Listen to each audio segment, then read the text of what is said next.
both my co-host and the listeners and viewers. This is the 2-Point Conversion. My name is Kyle Senra, hosted here alongside Gladys Louise Tyler, Dr. James Ferretti, and Dan the B-League Says. How's everyone doing? Superb. Well, I'm doing a lot better than I was last week. So I apologize for everybody that tuned in week 7 looking for me. And I was downgraded from game time decision to out before the game. A little impromptu trip to the emergency room. But I have good news. I talked to Pete Carroll today, and he's giving me a clean bill of health. So we know that everything is going to be completely fine. Nothing to worry about there. But I appreciate you guys holding down the fort. And hopefully I posted a lot of the injury reports on Twitter after the show. So hopefully if anybody was looking for that, they were able to find it.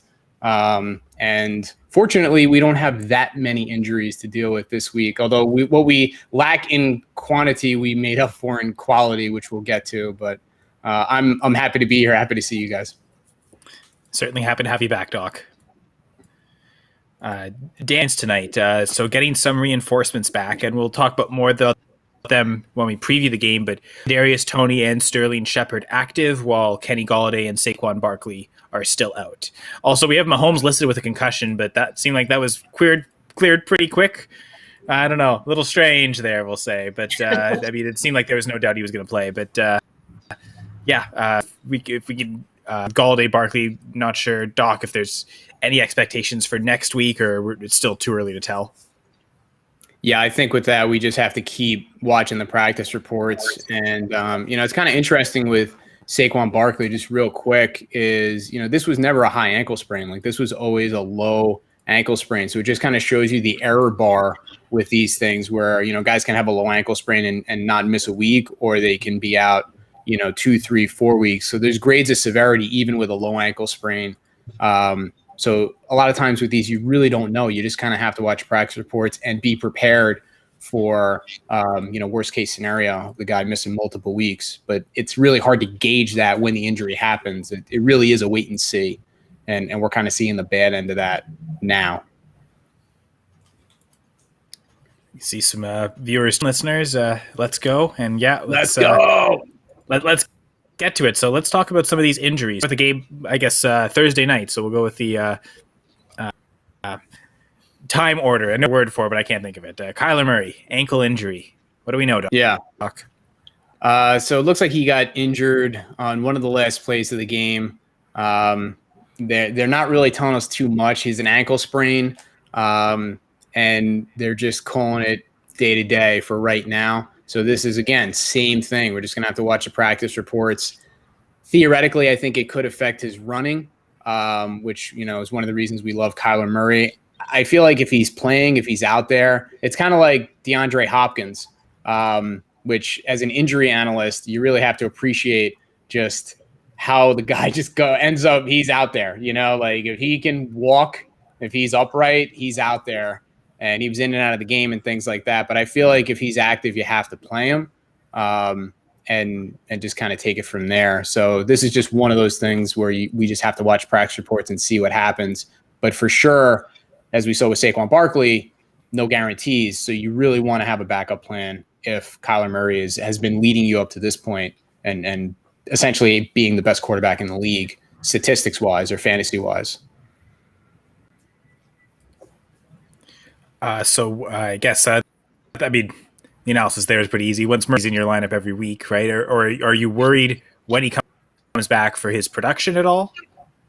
I think that's always a concern, but it's not enough for me to bench him unless I had another really good option like Jalen Hurts or something like that. And it's a 1-quarterback league. If it's, super flex or, if it's somebody who's kind of like a mid-tier quarterback who's not another QB1 or doesn't have a really good matchup, then I would run him out there and whatever you get, you get. But he can beat you with his arm alone. He doesn't necessarily have to run to have a really good game. They still have a lot of weapons there.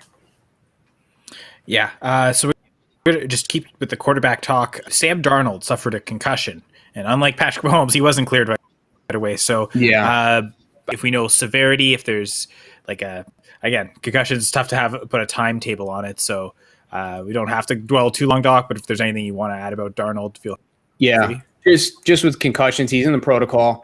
So we'll see how he progresses kind of through the week. The one thing that's interesting is, and we're going to touch on this in a little bit, about the talent, opportunity, and makeup acronym for fantasy football. But PJ Walker is really interesting because he did pretty well in relief of Teddy Bridgewater when he had, I think it was his knee, some lower leg injury last year, a little bit later in the season. But he actually did pretty well.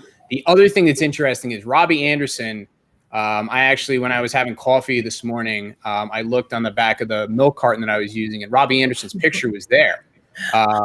Because he's missing. He's been missing all year. But things you think about is if there's a change somewhere, is there a trickle-down effect? So Sam Darnold and Robbie Anderson have obviously done the complete opposite of like Wonder Twin powers activate and finding that Jets magic that they had from a couple of years ago. But if PJ Walker comes in, that's a change to the offense. Does Robbie Anderson then kind of find a way to, be relevant again? And it's a good question. And the thing is Robbie Anderson's value ever going to be lower? I don't think it will be. And, maybe that's a decent spec play to make. I know it feels gross, but, Robbie Anderson is a talented guy and we've seen what he can do.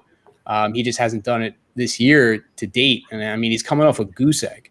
So like who's holding too tightly to that?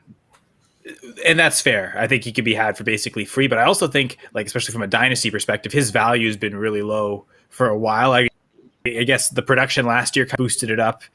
Really, since the start of the year, it's kind of declined to, I'd say, where it kind of was last year, right? Everyone questioning what was going to happen there quarterback-wise.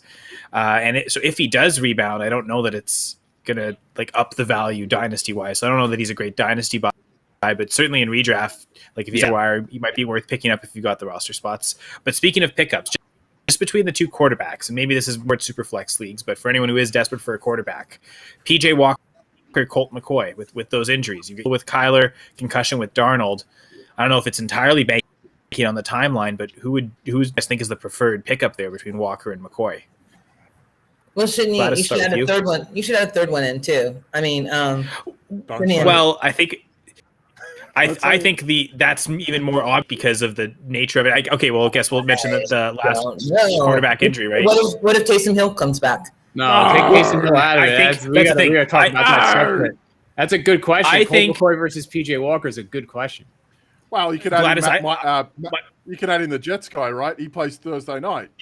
Mike White. Yep. Yeah, he gets the Colts at home. So fair enough. All right. So So with the Saints, it's Jameis Winston. Torn ACL. At least for sure. It might be multiple ligaments. Knee injury. They're saying complex ligament tear. He's out. Yeah, he's out. Done for the year. So ACL plus done for the year. Okay.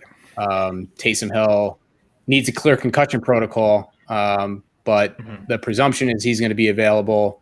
And the reason I said take him out was because if you remember, aside from him potentially being the starter this year before Jameis Winston had that great preseason, Taysom Hill was essentially a quarterback one, averaged out as a quarterback one, top 12 option in all of his starts last year. Even though they kind of won ugly, but fantasy wise, he was great.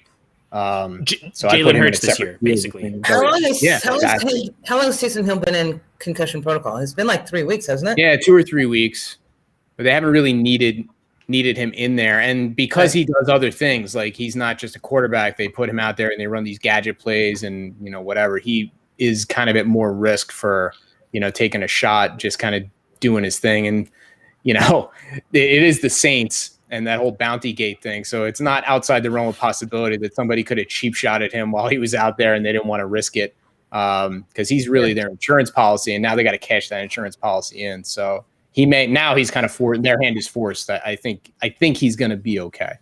Okay. So Gladys, are you saying Taysom Hill number one above Mike White, PJ Walker, Colt McCoy? Above PJ Walker, Colt McCoy, Taysom Hill. For fantasy value? Yeah. Who should be the prep if you need a quarterback? Who are the Jets playing Thursday? Nah, it's too close. It's too quick a turnaround. I If Taysom Hill's playing over Trevor Siemian, which I'm not sure that's going to happen, I would pick Taysom Hill for fantasy value. You may have to make that decision without knowing. So potential, because I think it's Taysom Hill. I think he's the obvious pickup because, like Doc said, he's got top 10 upside at quarter, even top 5 upside. So I think if we know for sure he's like, that's why I didn't even ask it at first, because I thought obvious, like he's the main pickup. But if you can't get Hill, who's the rest of the way? But yeah, let's add that in. If you're without knowing he's going to start, does that change the equation? I don't think it does. I mean, I feel like it's a pretty safe assumption that if he's off the concussion protocol, he's the starter. I mean, Trevor Siemian was kind of forced into action because Winston blew out his knee and Taysom Hill was inactive. If Taysom Hill was active, I don't think Trevor Siemian gets off the bench. So that's kind of the way that I look at it now, and I'm willing to take that risk. PJ Walker's going against the Patriots, which is not great. It's not ideal. It's not ideal. It's suboptimal.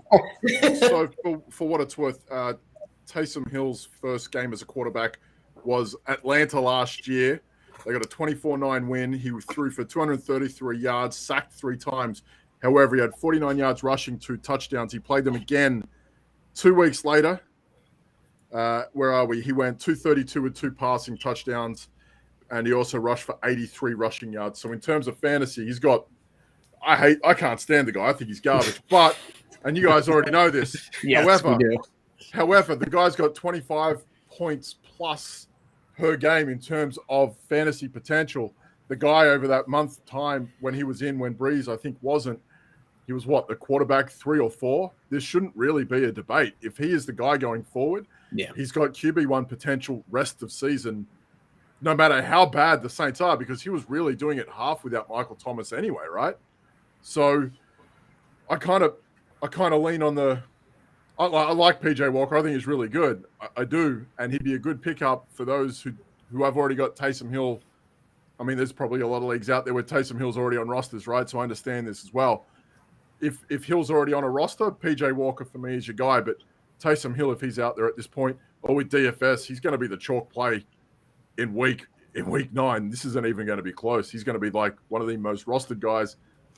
He's probably going to be one of the biggest pickups this week in waivers as well. If not, it's hard to deny what he does in terms of fantasy points, despite how he actually looks in reality. Because in reality, he's just shit. So they play Atlanta in week 9. So I mean, even if Taysom Hill isn't the guy in week 9, I would put Siemian against Atlanta Falcons defense. I mean, Interesting.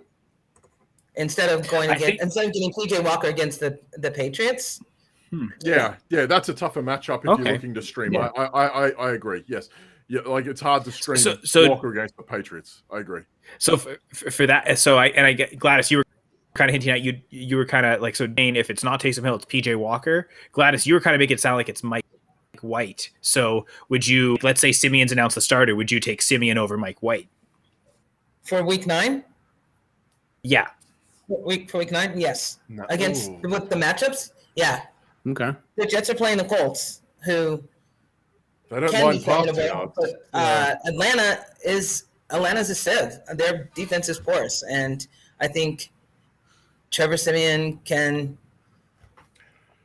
do more damage than Mike White did against Cincinnati. There is sieve except to anyone that isn't named Robbie Anderson. Well, I mean, to be fair, most teams have been doing that to Robbie Anderson this year. I don't think that was a Falcons thing. That's a Robbie Anderson problem. Yeah. The one thing with Taysom Hill, if you need a quarterback the rest of the season, I think it's Hill.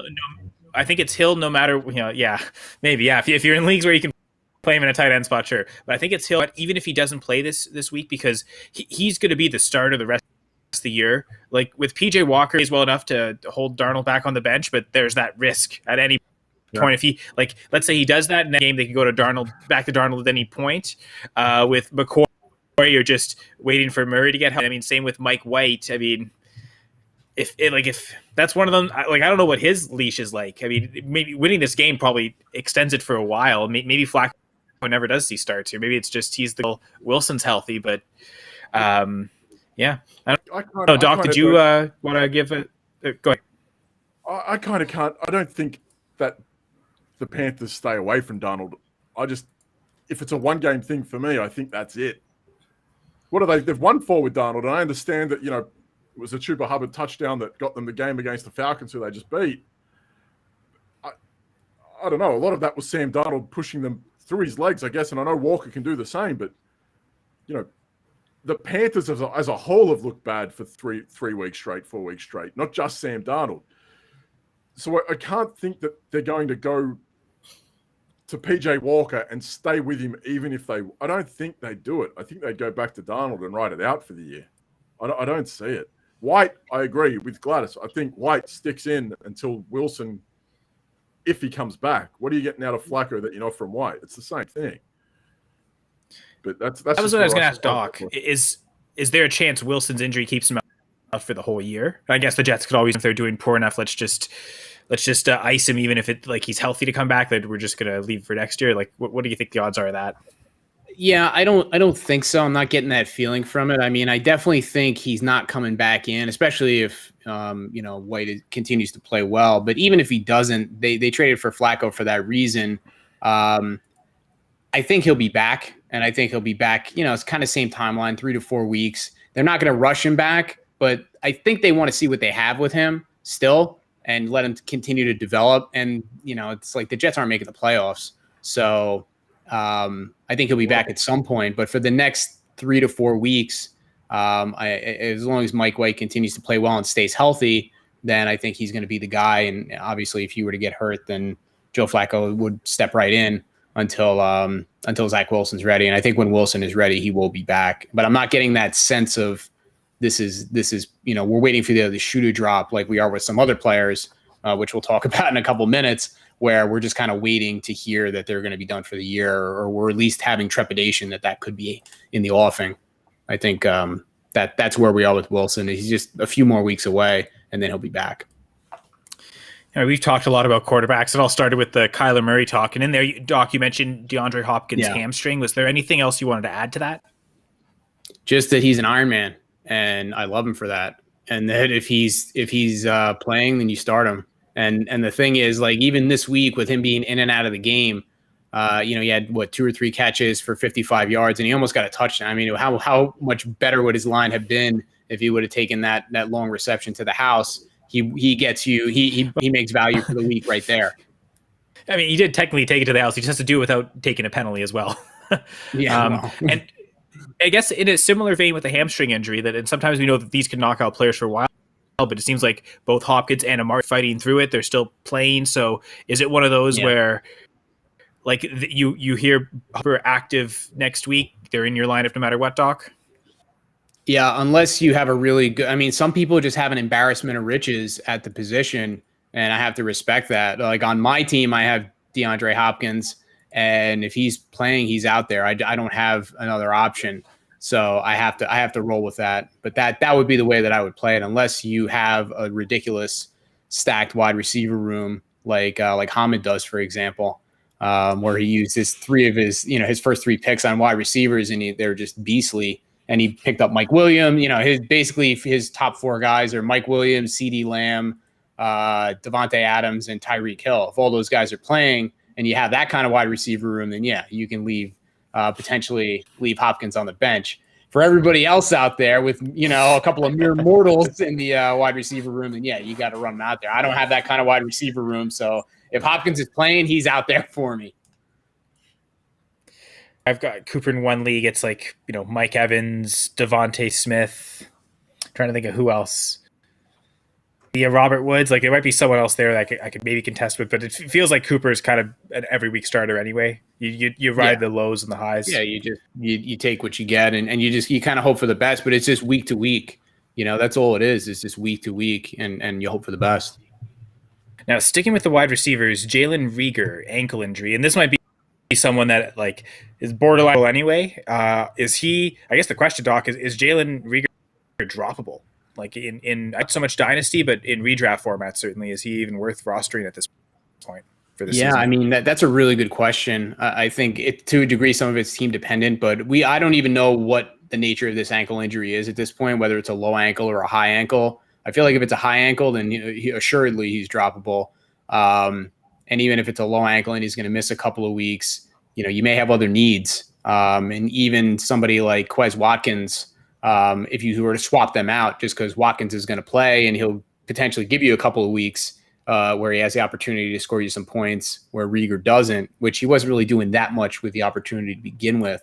So I feel like as the injuries and the bye weeks start to pile up, some of these guys you just have to kind of, some of the cuts are hard, but you just say, hey, you know what? I got to win this week, or I got to win the next 2 weeks, and I can't hold on to this promise or potential any longer. I have to live in the here and now.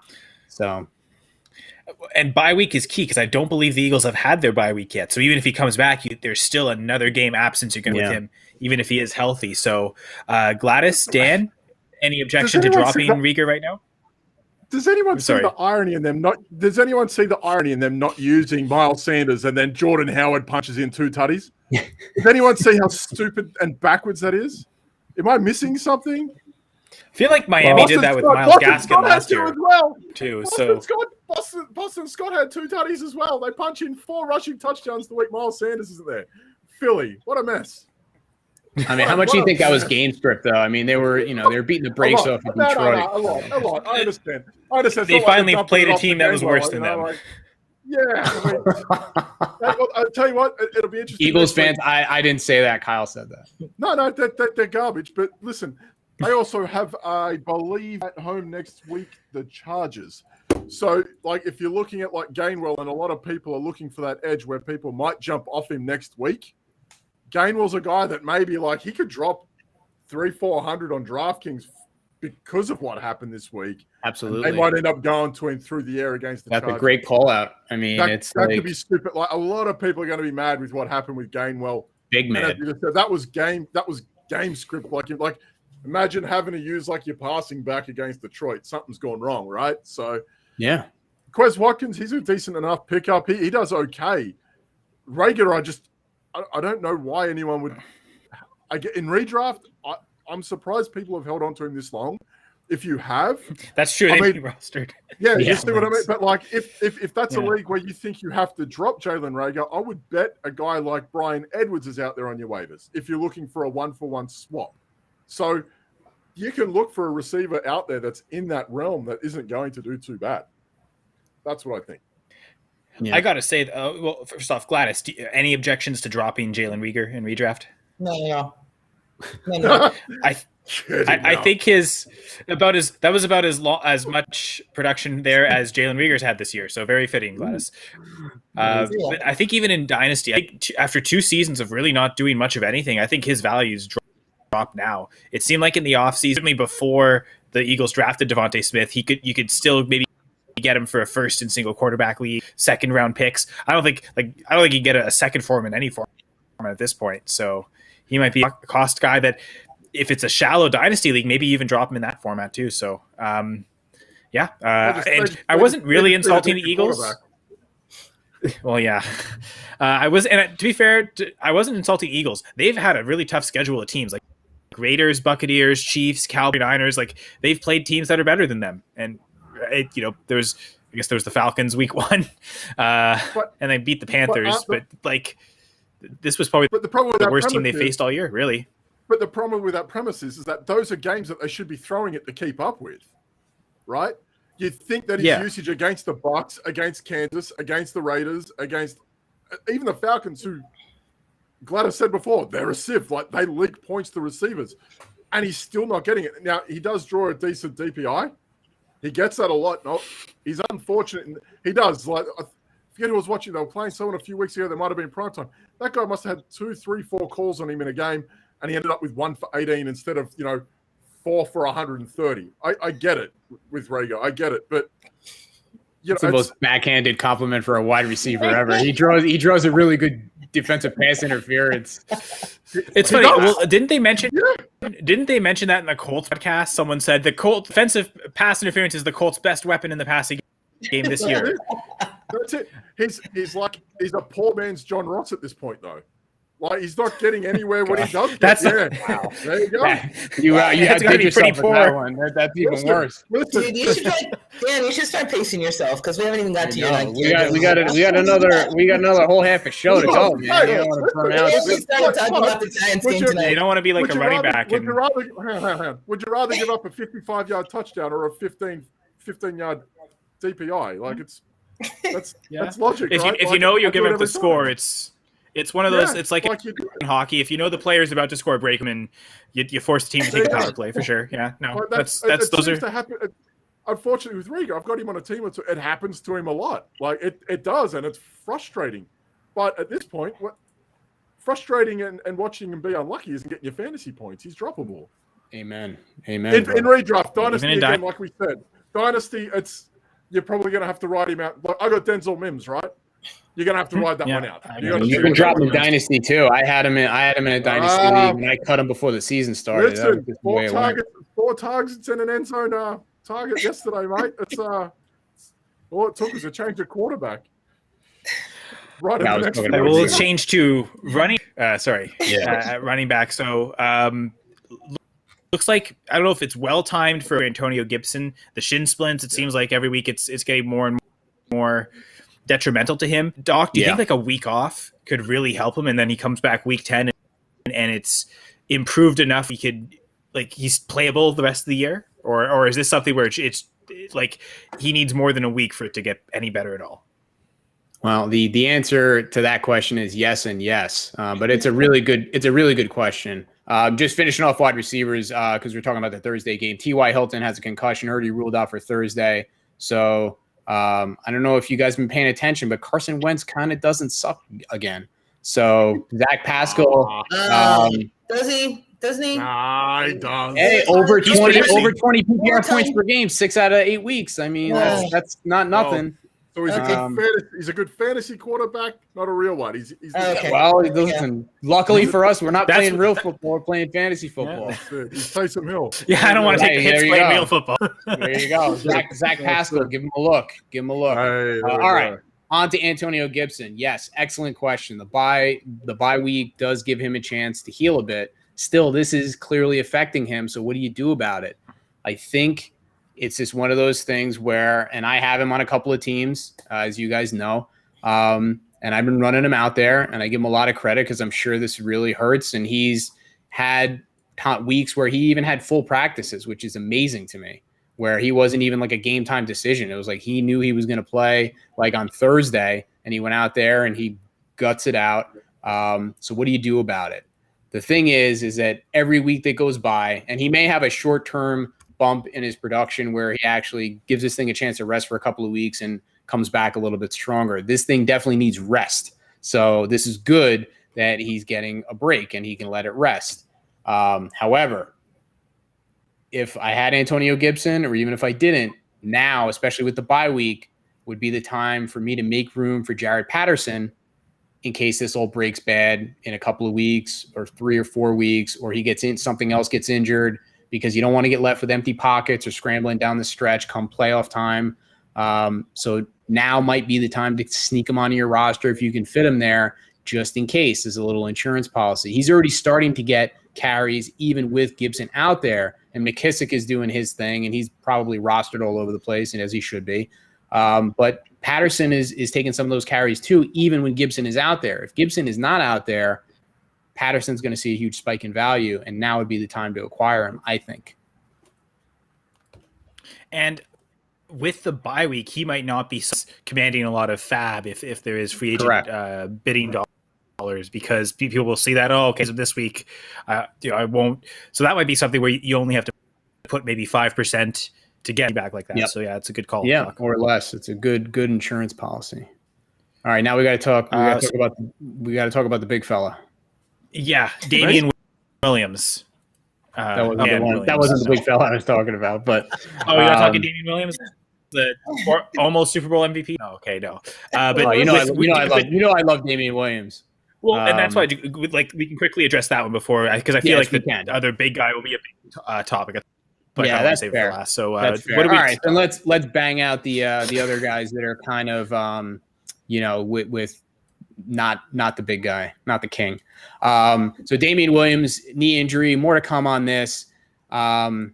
This is Khalil Herbert's show until Monty comes back, and maybe even beyond that. I mean, he's really been productive. I mean, what we talked about, I think last week or the week before, or not the week before, but I think you guys touched on it last week. There's only been 3 running backs over the last 2 years that have gone for 100 yards against Tampa Bay's defense, and one of them is Khalil Herbert. It's going to be really hard for him as long as he's healthy to not have a piece of this offense, even if and when David Montgomery comes back. So Damian Williams, he wasn't really doing that much. He had the COVID thing, and then he got nicked up, and now he has the knee injury, which we don't know the severity of that at all. So that could actually end up being really bad. We just don't know. But even if it isn't, this is a Khalil Herbert show until further notice. Elijah Mitchell popped up on the injury report with a rib injury. He's kind of been off and on with that. That's just something you got to watch practice reports on. So 2 things. So Trey Sermon has been left for dead, but another low cost, potential spec play pickup in case this really affects Mitchell and he's out. He's definitely worth a look. And don't look now, but Jeff Wilson is allegedly returning to practice this week. So, Jermichael Hasty fan over here. Yeah, that's it. That's what I thought you were going to say, actually. Kyle's been riding Jermichael Hasty for 18 months now. Hey, he still gets points. He still gets some points. I'm losing my mind over this one, but when is Raheem Mostert coming back? He's done for the year. 2022. He's done for the year? So he's done for the year, so he's done. It was season ending. That's right. Wilson. That's right. He posted. No, Mostert posted about it. I remember. He's the one that broke the news. Yeah. I remember now. I'm sorry for that. It's hard to drop Trey Sermon anyway, right? You kind of got to ride him out until this keeps happening, but you couldn't drop him if you wanted to because you know that Mitchell's already been hurt with that stinger on the shoulder, right? Exactly. Yeah. So Stinger, the ribs. He had the stinger, and then 2 weeks later, ribs. San Fran, I understand what they're doing with these smaller sized running backs leading the way, but they're not the way he's using them. They keep getting hurt. Sermon's the one guy that's built for a load like that, and nothing. It's maddening. They are maddening San Francisco. Yep. Yeah, it's a scenario I try to stay away from as much as possible unless you can get a guy for cheap. But Doc, do we have any updates on Jeff Wilson, or is that still something where that seems like that could still be weeks away? It could be. I mean, he's got his windows open now, so he's got 21 days to be activated. So it's not nothing. I mean, he had a pretty bad meniscus injury, and it takes a few months to repair. But this is about the time frame that we were talking about in the beginning of the year. It's kind of like early to mid-November, and here we are. Believe it or not, we're here. So it's he's shown the ability to. We know the coaching staff trusts him. And if he's able to go out there, he can get you some points. And I'm sure a lot of people have forgotten about him. I know a lot of people that are really into this stuff have forgotten about him. So if you're in a more casual league, they may not even remember that Jeff Wilson's still on the 49ers. But to that point, if Jeff Wilson is a guy that these San Fran guys, if he is a guy that we're concerned about injury, wouldn't the safer play be to get Jermichael Hasty then? I think getting either one of them is a decent play. You just don't know how it's going to shake out.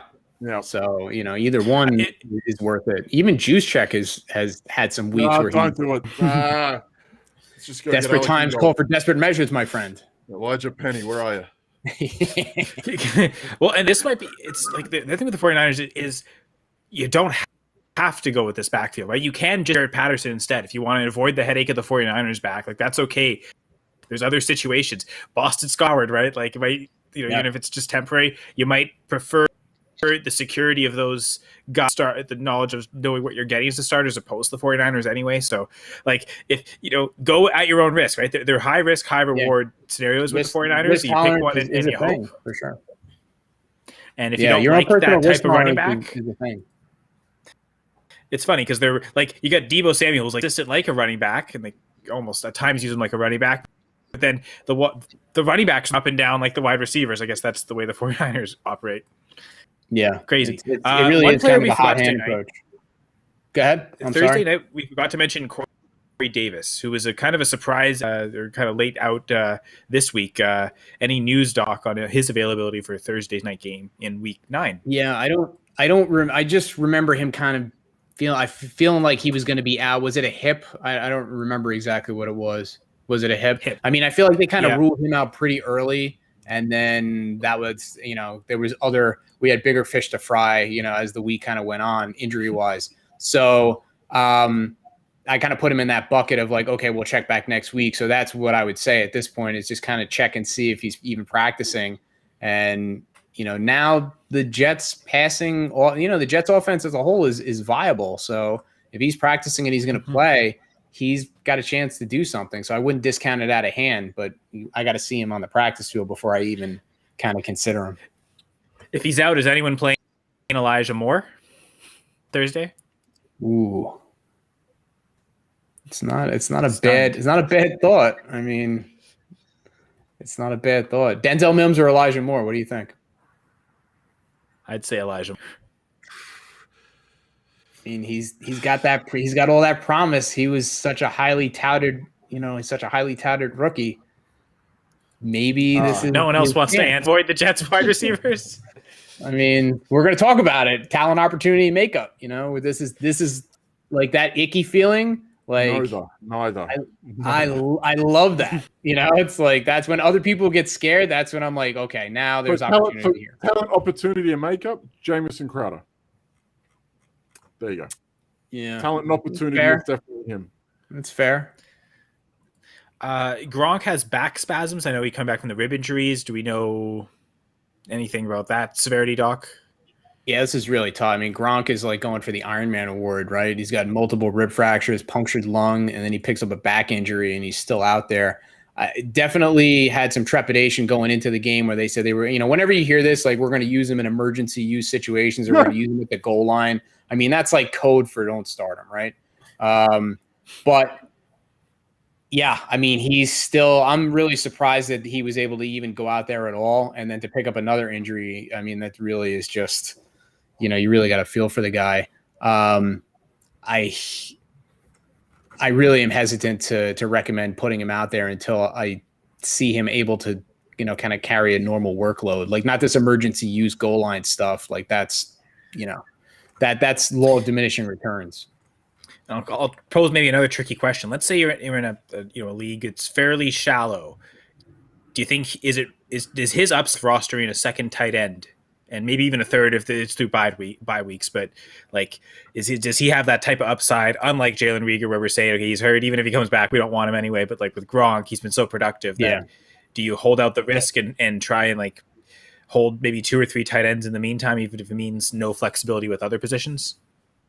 Yeah, for me, it does. If I'm in the position where I'm taking a more long view, like I'm like, okay, my team's 6-2, and I'm thinking about we're probably going to make the playoffs, and I want to have that hammer for the playoffs. If he comes back and he does, Gronk things, that's what I want. If I'm 3-5 or worse, then I think you need that roster flexibility. Like you can't be carrying dead spots on your roster because you got to win games. You can eat a game here or there if you're, if you're 6-2 or 7-1, but if you're in a different position where you're really fighting for a playoff spot, you got to make the playoffs and then figure it out after that.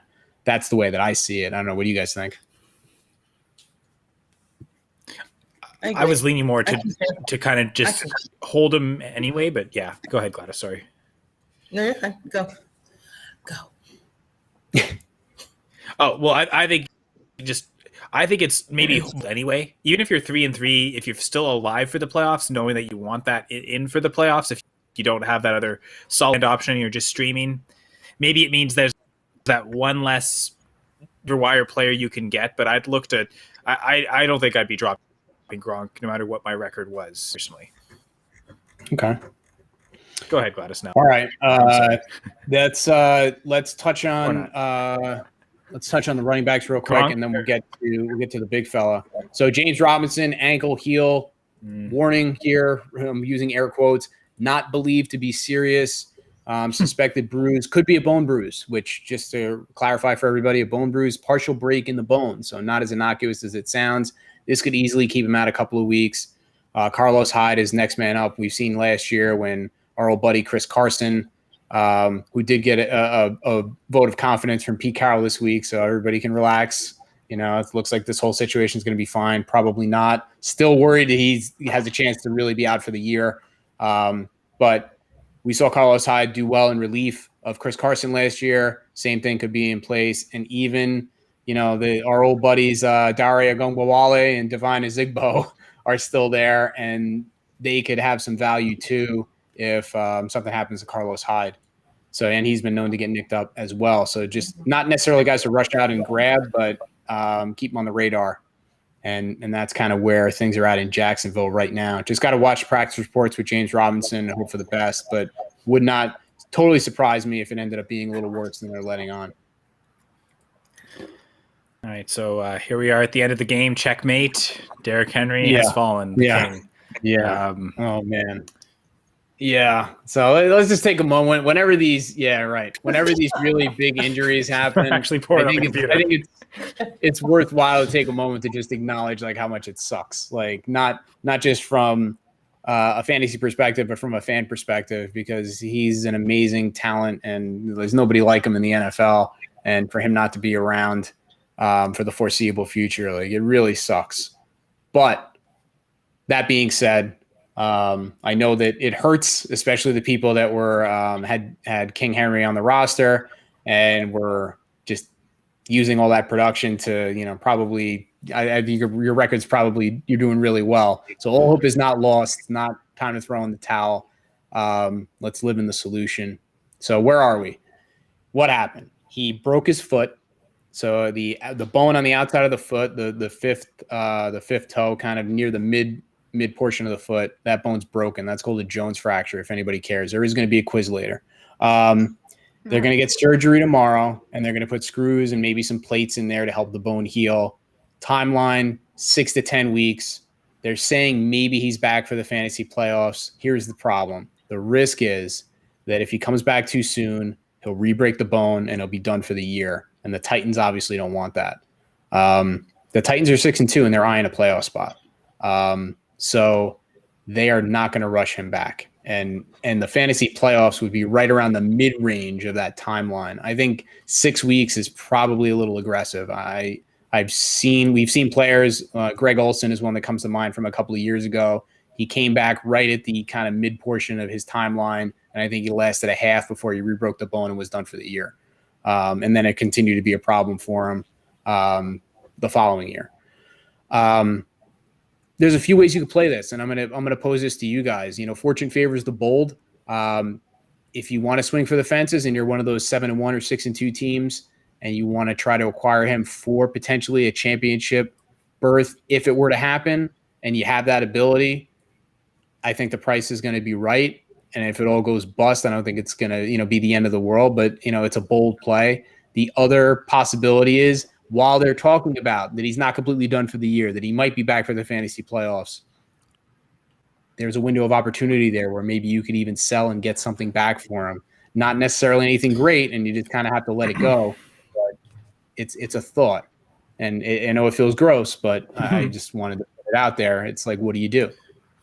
For any player that's usable. But the one thing I will say, just with their situation, like you said, 6-2, I believe they mentioned this. They have the largest division lead right now. I think always be up there too after win last night, but like they seem like, even if they're not the 1-2 seed at the end, like they'll be fine being the 4 seed, knowing that they've got the South probably locked up because they just swept the biggest competitor in that division. So I expect they'll be able to survive through that and win the division. Like, I seriously doubt we see Derrick Henry back for a regular season game. I think right. They know they kind of ride out this wave and they'll be in the playoffs. Probably see him wild card weekend.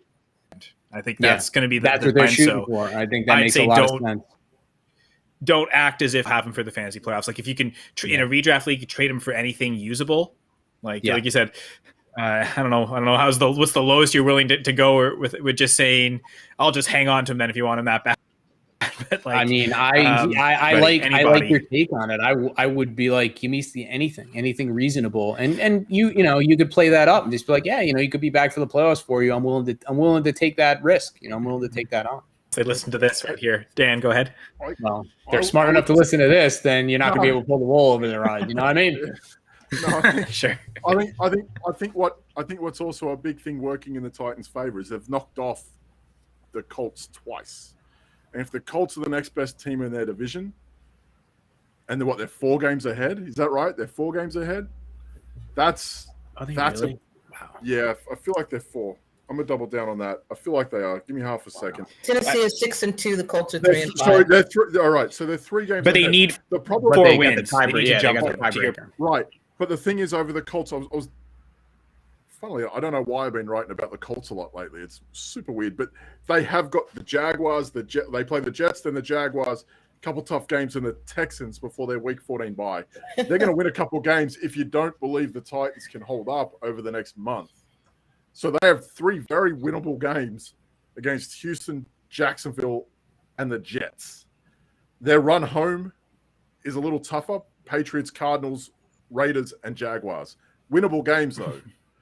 So it feels like their hardest part of their season. They have the Bucks and the Bills in between all that. But they have a lot of winnable games in there if they can get their head together. That division, I thought they were further out. 4 games, I thought, with 2 game advantage, that they should be fine. But 3 with a weakish schedule ahead without Derrick Henry, it's not that safe yet. After their bye week in Week 14, if the Colts are nowhere near them, that's a different story. But I don't think it's over just yet.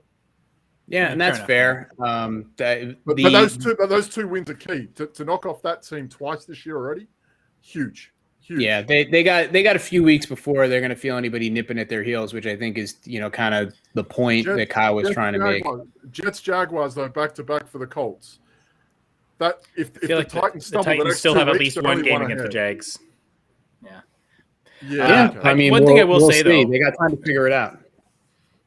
The Titans, regardless of if they have Henry or not, they still have the best quarterback in the division as well. So they can rely on the passing game to win. But I think the real question with Derrick Henry is dynasty. What do you do with him in dynasty now? Like his trade value is kind of for the last year, it seems like has not really matched what his production's been. So those guys you're almost stuck with anyway at this point, where you would never would have gotten the proper value. Contending team, do you just cut your loss and again get whatever you can get at? I feel like the dynasty will be higher than a redraft league, but like say you're in that scenario in a dynasty league, you're a fringe playoff team, a contender. What do you sell them for? What's the least you'd be willing to accept for Derrick Henry? I think it reminds me of the Cam Akers situation, but he's not as bad. He's not in as bad a straits as Cam Akers, so it was kind of like the same deal. It's like if you're trying to acquire him, then you want to give up a second, but if you're giving it, if you're trading him away, then you want it first. That's kind of the way that I see it. I don't know. What do you think? Yeah, I think he would have been hard pressed before this anyway, to be honest. Just like his dynasty value really again has not been matching his production. Like people are scared of, okay, is this going to be the last year? Is this going to be where he finally goes all the touches? Like those narratives have really existed in dynasty. So yeah, like, I don't think about it first. Changed given his production this year though, because I mean he was on like a record-setting pace. I don't know if the narrative has changed around that because it feels like maybe it's shifted. I don't know. I'd be more maybe the last couple weeks you could have got a first for him, but I think that window's closed now. I'd be super concerned if this was an Achilles or a knee. I know that's being very vague about my problem. I'm not saying that this is an easy injury because he's a heavy boy, right? He's big and he's heavy. So yeah. I understand the intricacies of a foot injury for a guy his size, but I get that, but to what you're saying, bones are bones, but we break bones, bones heal. It's not. It's definitely better. I don't want to downplay it. No, absolutely not. I'm just saying, like, I agree with you. It's good to compare. The only caveat I would say is when I heard foot, I was obviously worried about Liz Frank, and that's a whole different animal. And when it wasn't, I was like, this is actually good news, even though it sounds bad. It's like, I think he's going to be back this year, irrespective of whether he's back for the fantasy season. I think the bone will heal and the Titans make the playoffs. I think we're going to see Derrick Henry out there in the playoffs, which is great because if it was a Liz Frank injury, then that would not be the case.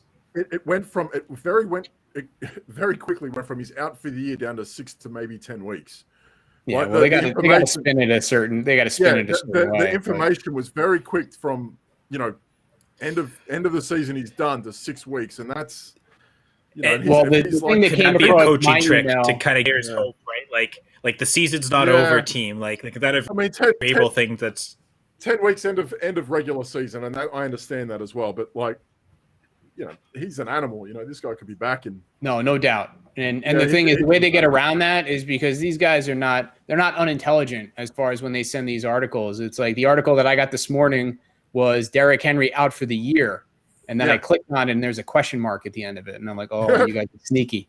You know, like that's how they do it. And it's like that was the question. But he was never really going to be out for the year. But they definitely got my interest and got my attention. It's like, okay, well, what's happening here? And then it's a Jones fracture. I'm like, okay, he's not going to be out for the year. He's probably out for the fantasy regular season, but not out for the year. So that's where we are. Adrian Peterson, all hope is not lost there. He got signed by the Titans today. And listen, we're going right into this, Dan. This leads right into talent, opportunity, and makeup. This is what the people tuned in for. This is what we're here to talk about. Take it away, Doc. Yeah.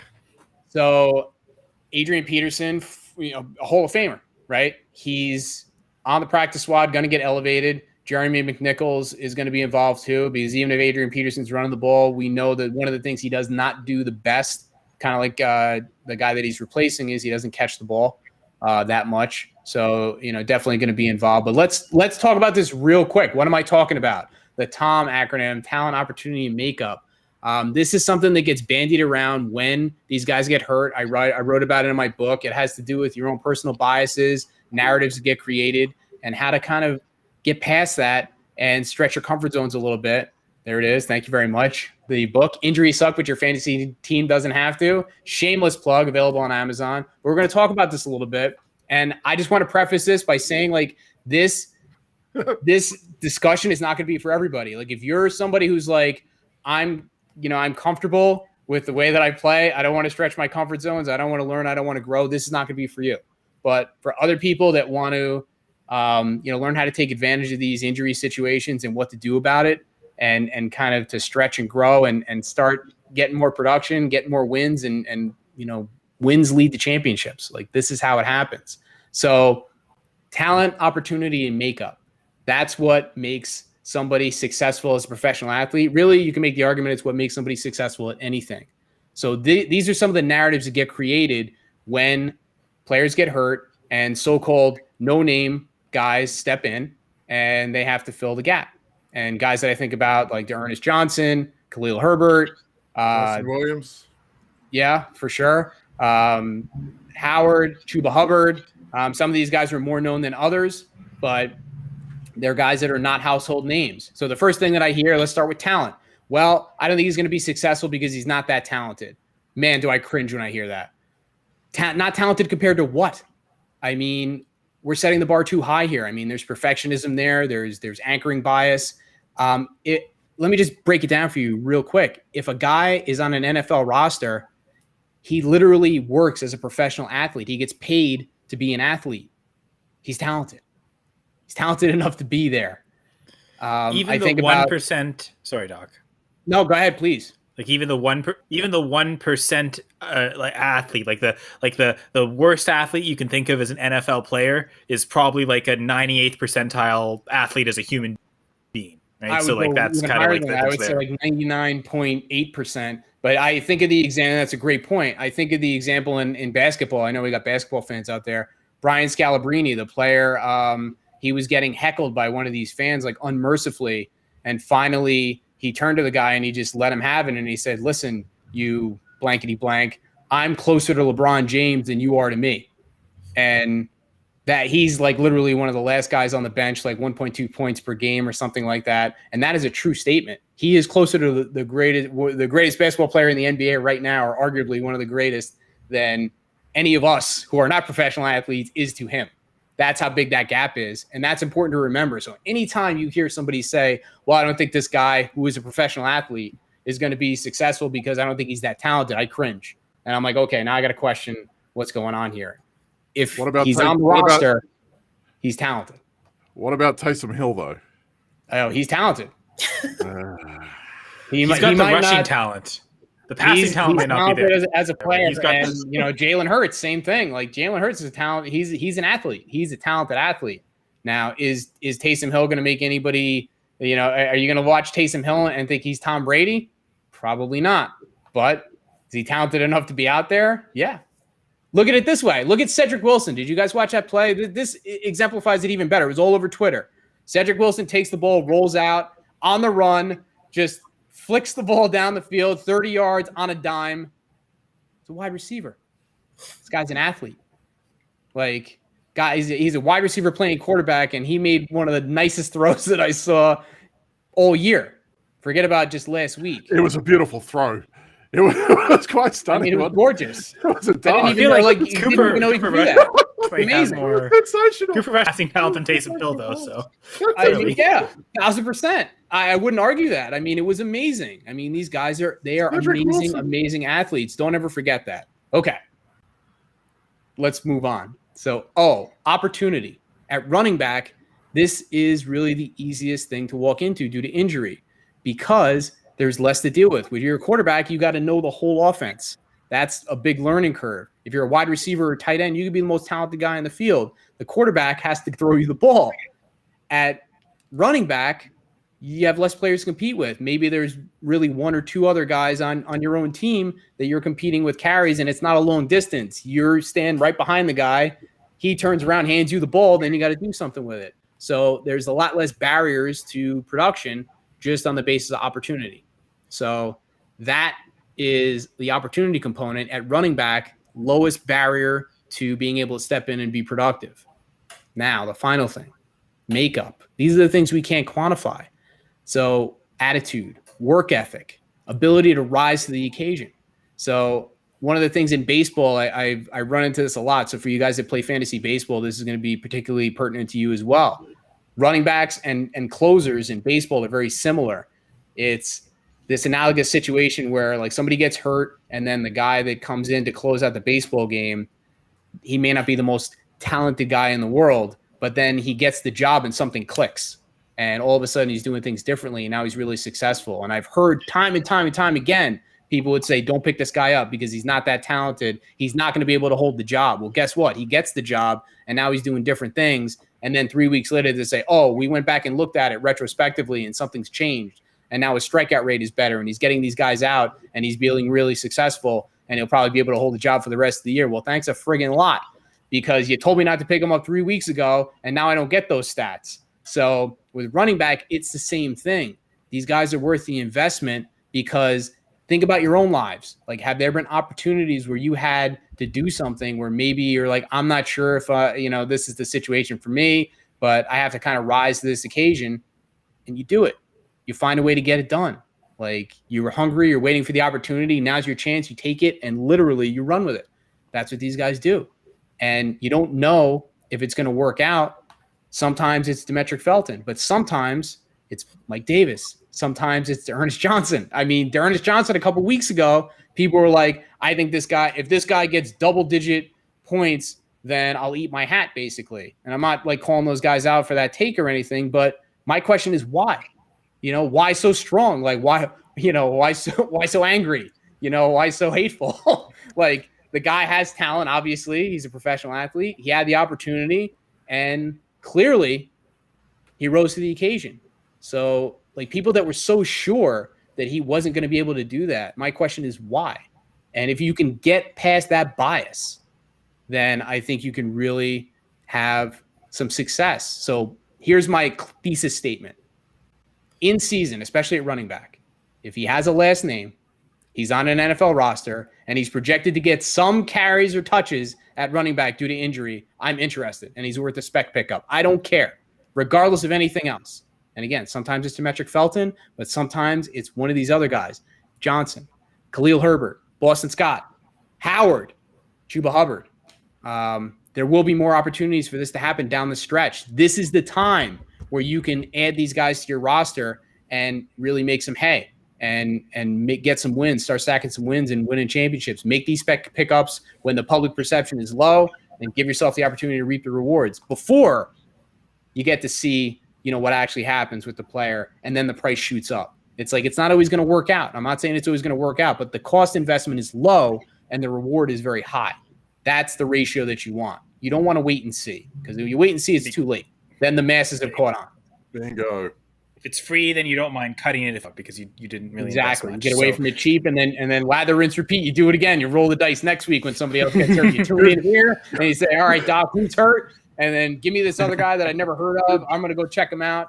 And maybe goodbye, Scotty Phillips. Hello, Rex Burkhead. That's what there we're you saying. go. Exactly right. Exactly right. Knowing So every depth that's chart. my take on that. I just wanted to put that. I wanted to put that out there.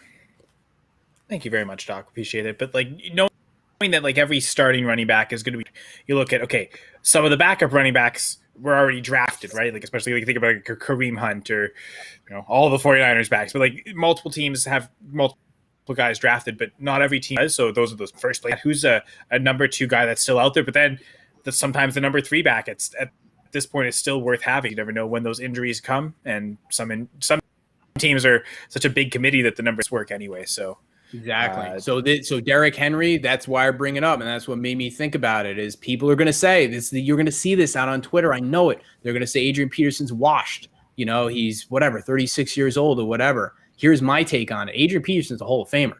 We know this guy can play, and he's back. And they signed him that day. Think of all these other guys that came in that have NFL experience on these other teams, and they don't get signed. They signed Adrian Peterson. They put him on the practice squad, and they're elevating him. He's going to play. And he can definitely he's not a no name. He can definitely get it done. And Jeremy McNichols as well. He's somebody, that he's already kind of had a chance to do something and he didn't really do much with it, but he's going to get an extended look at this point. Darrington Evans is another guy. He was kind of a preseason darling, got hurt. I wouldn't write him off either. These guys, you just kind of, take your shot with some of them, and sometimes it works out. Khalil Herbert ended up getting the job because Damian Williams got hurt. The people that picked up Khalil Herbert that really reaped the benefit picked him up as a total spec play. And now they're looking pretty good. They're looking pretty smart. I think the thing with the Titans, because you mentioned Peterson's not going to catch many passes, so McNick, Darrington Evans, I think, especially in PPR leagues, those guys probably should be rostered. But to everyone, I guess I'll ask Peterson the number 1 waiver wire ad this week. No, and if not, name me the name that is. I'm still going with, in terms of any position, I still think Taysom Hill. Yeah. Yep. I think I would. Because you're looking at replacement above value. Taysom Hill could easily replicate, if not do more than what Jameis Winston was, purely because of that rushing upside.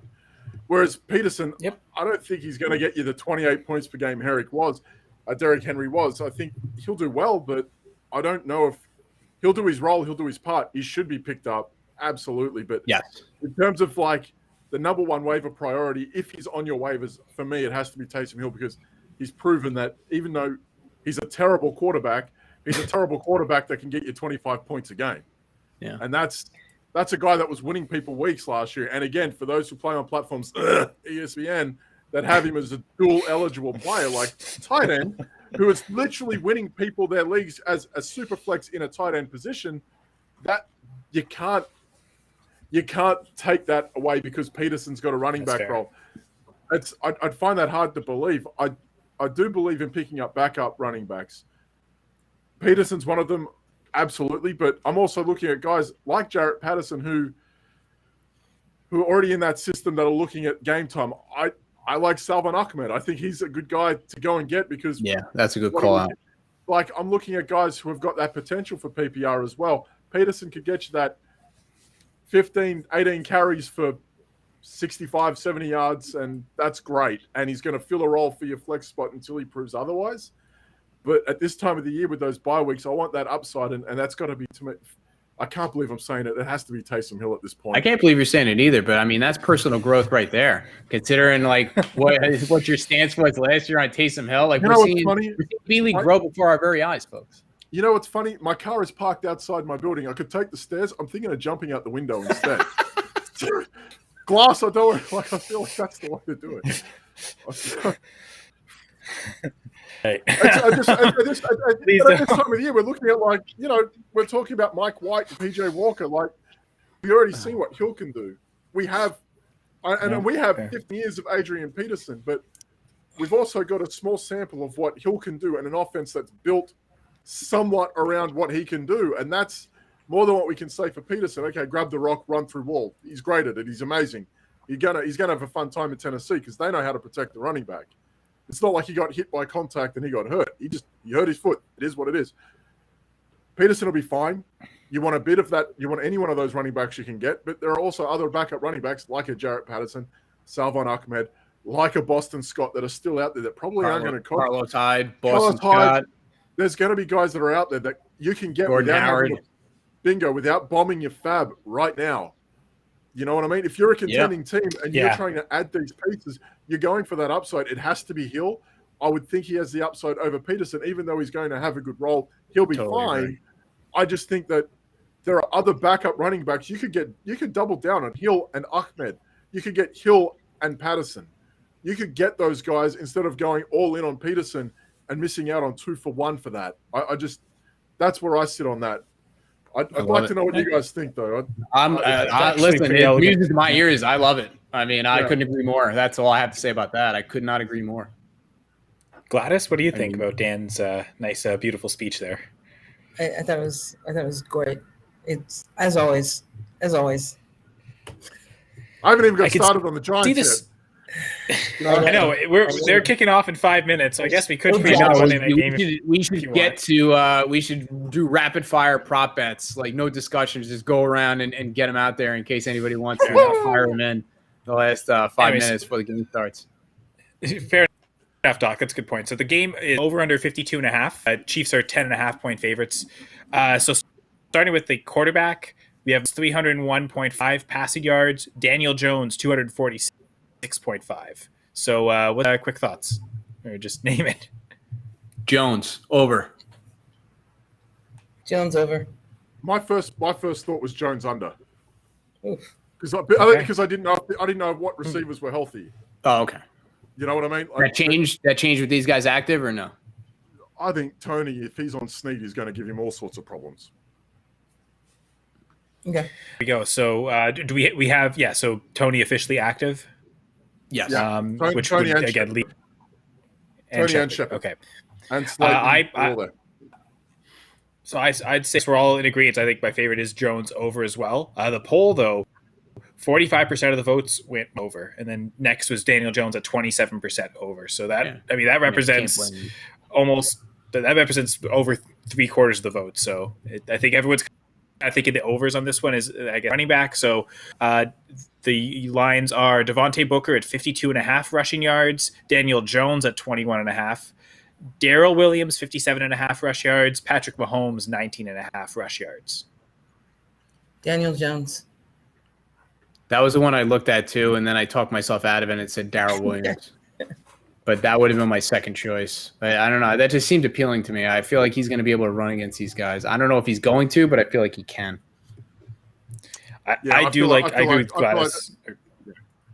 Yeah. So I feel like the Giants are going to stand off. I think Williams is going to have a good day. So I think we'll split it evenly. I'll say Daniel Jones for him passing and running over on both. And the poll results for that, Daniel Jones actually did 35% of the vote. Devontae Booker was next with 25. Darrell Williams at 21.5. Mahomes last with 19%. He had less percent than he actually had the yards. And then we'll get to receptions. Devontae Booker over is mind-blowing. Yeah, I can't get behind that I looked one. It up. I've been wrong before, but I can't get behind that one. His season high is 51 yards, right? Season high was 51. So he has hit the over yet once, but are they also saying this is the worst run defense he's played against? I guess that's what they're implying there. But yeah, that was the one I kind of thought avoiding as well. Between the two running backs, I agree with you both. Darrell Williams is the better call there, even if it's a few yards more. I just like the only 21 for Daniel Jones. I think that's pretty attainable and easily there. But the receivers, Jones could do that on one hit. Yeah, for sure. Yeah, for a first down. Yeah. So receiving props. So Tyreek Hill, not Taysom Hill. Tyreek Hill, 8.5 yards receiving. Kelsey just 1 yard more, 79.5. They got Darrell Williams at 2.5 receptions and McCole Hardman at 3.5 receptions. Any favorites here? I'm not betting against Travis Kelce in this game. Like, just give me Travis Kelce and all the overs. So I'll take that. I like McCole Hardman, the receptions.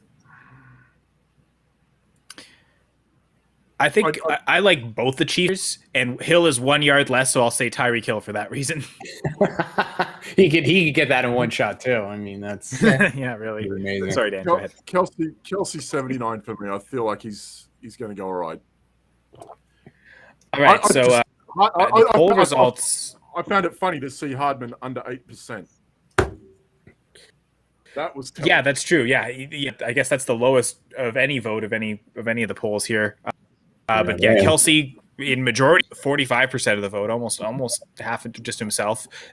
Tyreek Hill was next at 28, and then Darrell 19. So that was one that was sneaky to me, actually. A couple dump offs, 3 catches for Darrell Williams. I thought that was pretty attainable too. But I like a lot here, to be honest. How do you guys feel about the game total, 52.5? Is everyone thinking over? Just because we've gone over on the quarterback yards, I guess that would be the popular choice here. I'm willing to lose. Like, I don't want to lose on an under in this game with all these other things. I'm like, you know what? I'm just shoving it all in on the overs on everything, and if it doesn't work out that way, I'm just going to take the L. But that's the way I see it. Can the Giants get to 23? Yeah, for sure. So it's so against this defense with the receivers they have healthy. They're a chance. I mean, even over 23, I think. I mean, even if they get to 20, like the Chiefs easily could put up 35 points. I think could get to 40 on their own, right? Even maybe on a higher end result, but I think that's so. They got to be pissed after the way they've been playing. Like, sorry, Dan, but I mean, there's got to be at least a component of them just being like, we just want to go out and beat the brakes off of somebody. I mean, listen, if they have it in them. I mean, I've written down here, Kansas allowed 32 points per game at home this season. They've also played some really good teams, so that are a little bit better than the Giants. So, I mean, the Giants had a big win by shutting out the Panthers last week. Sam Darnold isn't Patrick Mahomes, so this could go anywhere. This game could go anywhere. That's why it's quite an interesting game. Like, as a Giants fan, I'm our token Giants fan. I feel like I'm not expecting the Giants to win, but I think if they could do some good things, like, look, the amount of turnovers Patrick Mahomes has put up this year. Like, if this was Daniel Jones, everyone would be calling for it to be dropped already. This is Patrick Mahomes making all these intercepts and fumbles, and yet, it's just because the Chiefs aren't having a good run at the moment. So the Giants put pressure on him. They could force him to do things he doesn't want to do. It could get interesting. And, can the Giants cover with 10.5? Yeah. I think that's the bet I like. I like the Giants 10.5. Forget the over-under. Okay. I feel like that's what I like at this point. We just said, can they get the 20 and the Chiefs put up 35? Yes. I think the Giants can put up more than 20, though. So 10.5 for me is quite interesting.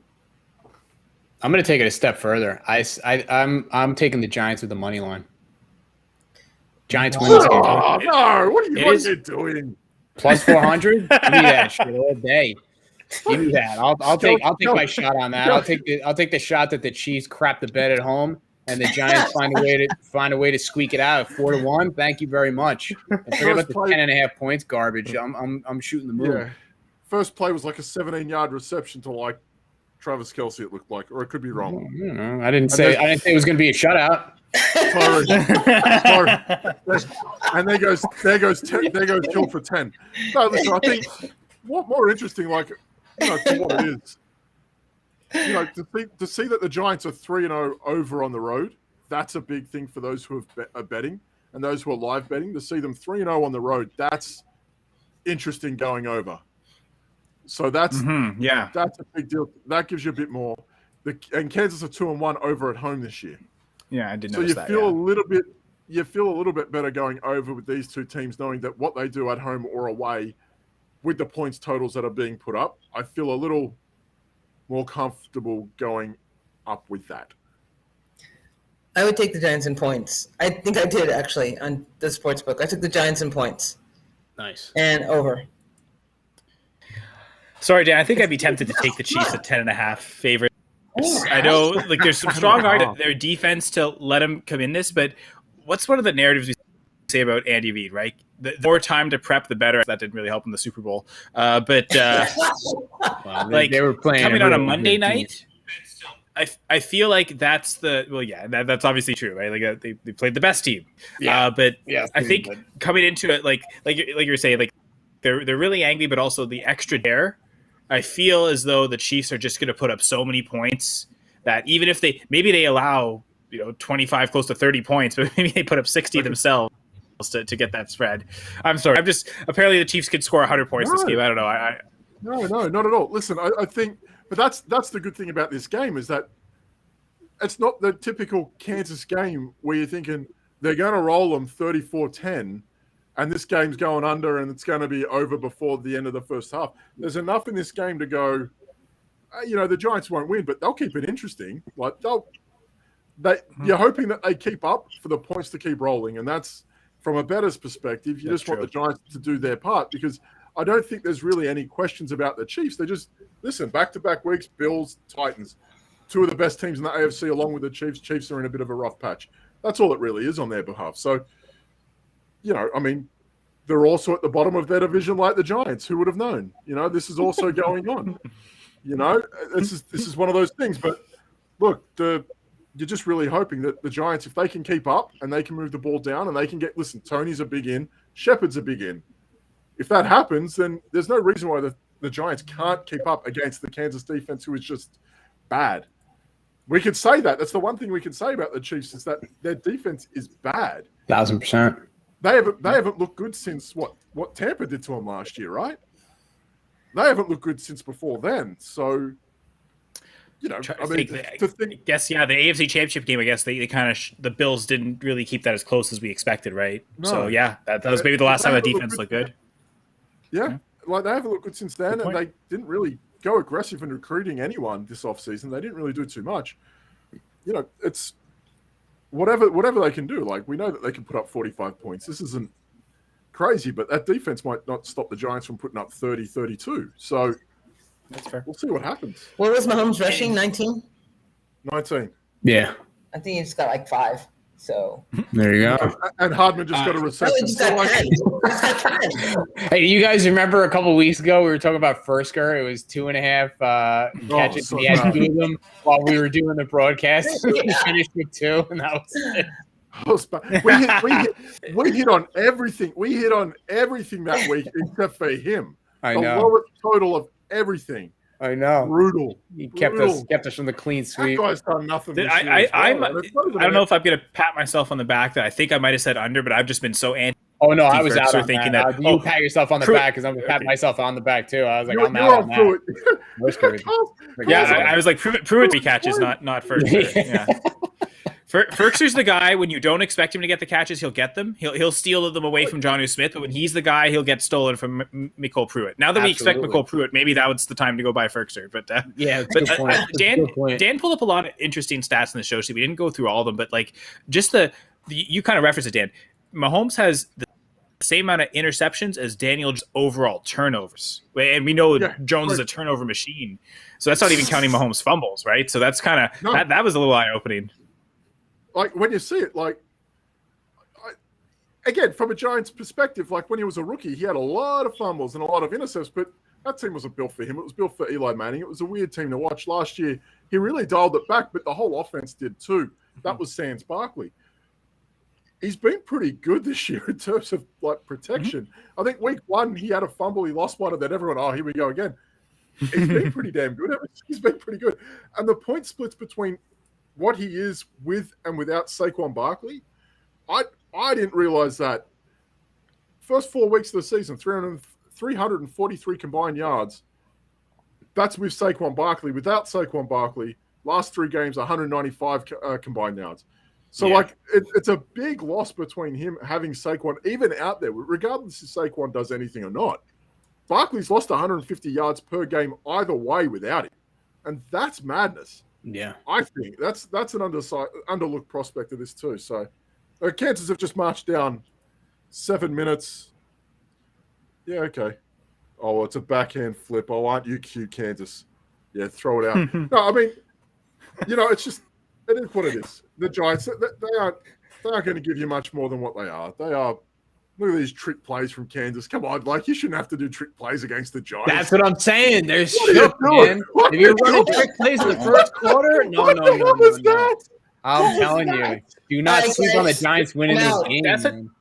Maybe that's a team that's just desperate for a lead. But yeah, if you need to head out, Gladys, we'll leave it in a second now. Yeah, but we're right behind you. Monday.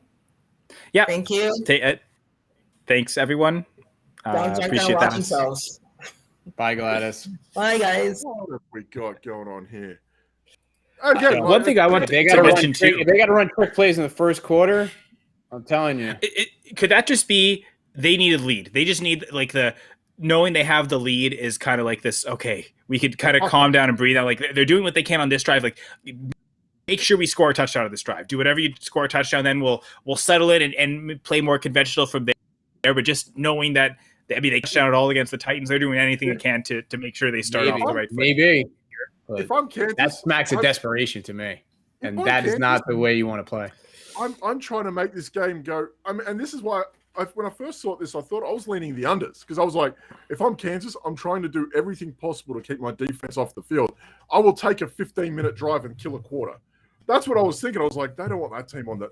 They're giving up 400 odd yards a game, 430 yards a game. You don't want them to doing anything like that. Like, I wouldn't want them. Intercept. Giants. Get that in here. There you go. And number 10. Who was that? I don't think it was Hill. It was just a bad pass. And he didn't need to. He could have run that in himself. Well, I don't know. This game's gonna get really interesting. That's the thing. That right there, like I was reading about Mahomes this year, like the intercepts hit number 1. Who's that? How much, Dan, this is a serious question for you. How much do you think all of the TikTok videos that Patrick Mahomes has been forced to do by his wife and his younger brother are affecting him? I don't know, he started with his brother. At some point, you feel like he got that contract too early, right?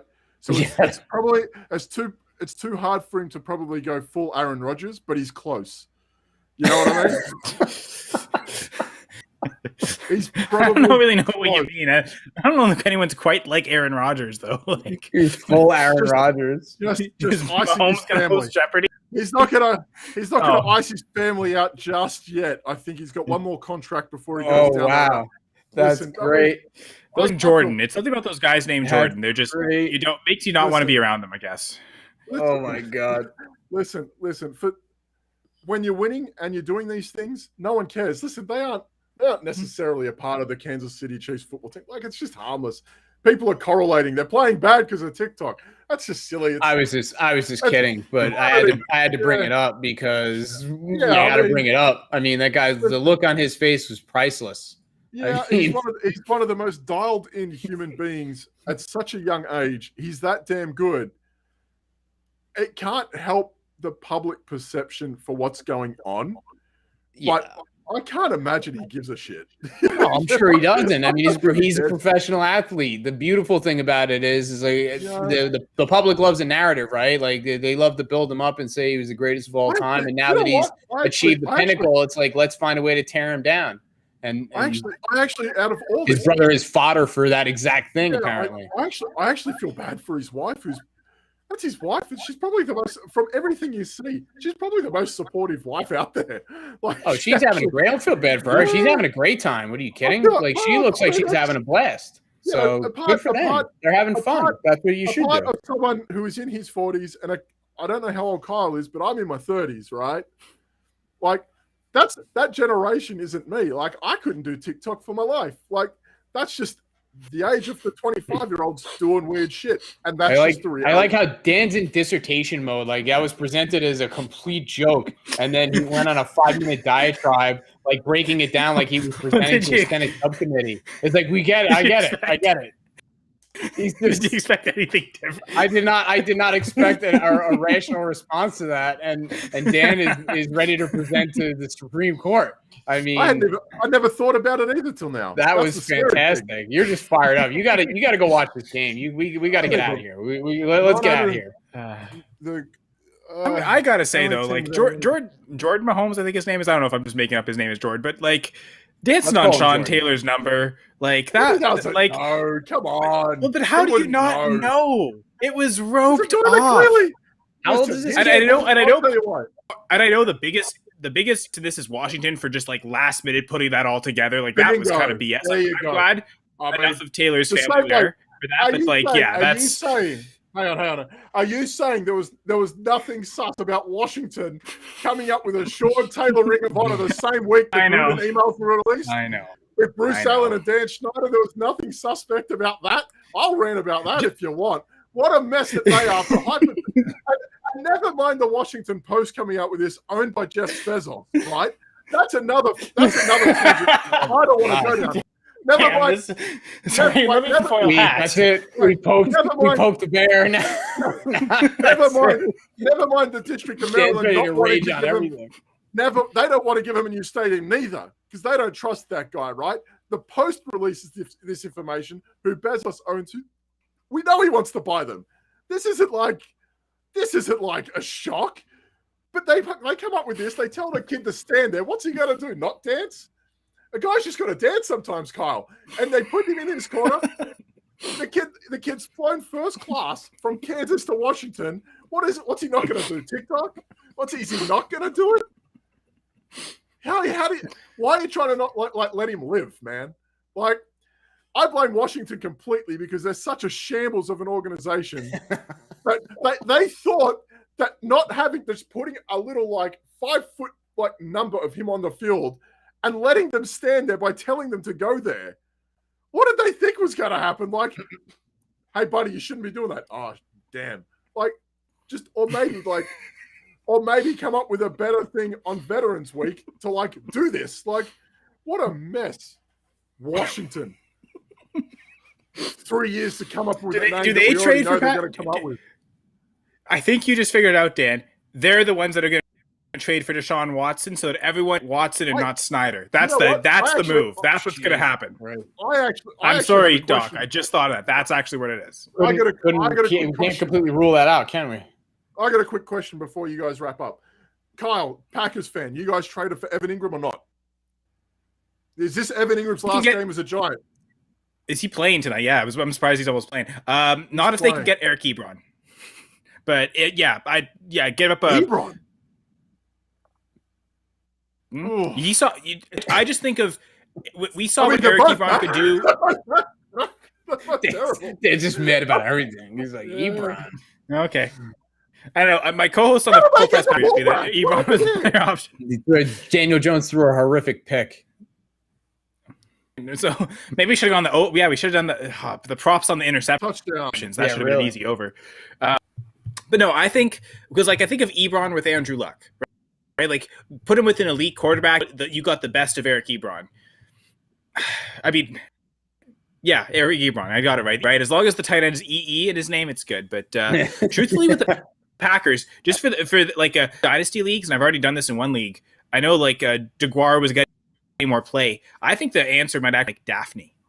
He's the reason Sternberger got cut at the end of his suspension. Like he had the fourth guy that really he took away Sternberger's spot, and now I think he has a better athletic profile than DeGuara. I think he has that bit better speed. So playbook because we saw on Thursday night DeGuara was even struggling with the playbook. So it's not as if he's over Daphne. I think if Daphne can get on the field, he might be the answer there. But I think Ebron or Ingram, I think they're talented enough that if the Packers give up a 5th or 6th round pick, do that because they're team in a Super Bowl window. What are those picks worth?